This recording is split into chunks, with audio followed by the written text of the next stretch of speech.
Welcome back. Senior business editor Mike Eppel joining us now. Good morning to you, Mike. Hey, happy Friday, Faiza. How you doing? Happy Friday. I'm fantastic since it's a Friday. How are you? It's a beautiful day. Perfect. A beautiful day. Could use some rain. We could, yes, we could, but not anytime soon. Yeah. Not this weekend. Not this weekend. And that's okay too, I suppose. Yes. Okay. So, Mike, Biden, U.S. President Biden, is currently in the Middle East, and we're keeping a close eye on his meeting with Saudi Arabia. Tell us why.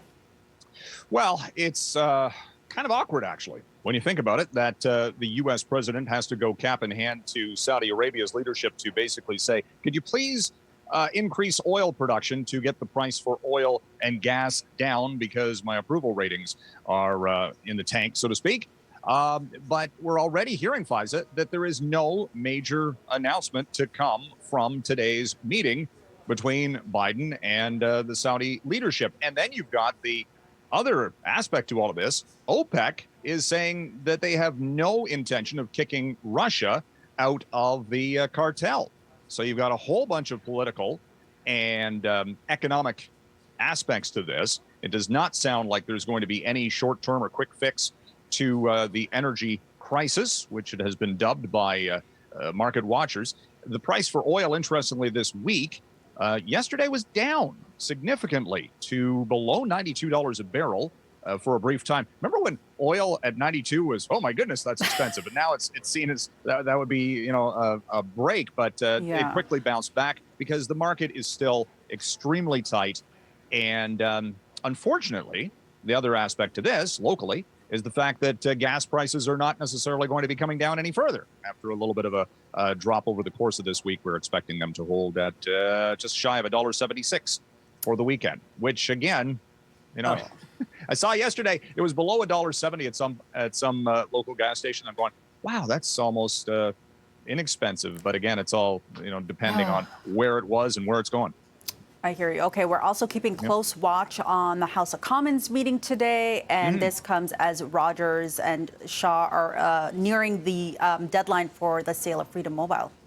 Yeah, a couple of things going on here. The Industry and Technology Committee will hold a meeting today to discuss whether they're going to investigate last Friday's Rogers wireless outage, which knocked the network offline for about 15 hours and, of course, affected ATMs, Interact, and in some areas, 911 service. So that's probably going to lead to an overall investigation. We'll see. And then we've also got sidebar, the deadline today for Rogers and Shaw to complete the sale of Freedom Mobile to Quebecor as part of the idea to get the Rogers and Shaw deal completed at $20 billion plus, which has faced resistance from the Competition Bureau, saying that they're worried about a lack of competition if the Rogers-Shaw transaction takes place. The companies say if they sell Freedom Mobile to Quebecor, that ostensibly creates a fourth major wireless player for Canada, and that should get the deal done. So we'll see where this goes today. Of course, Rogers is the parent company of CityNews.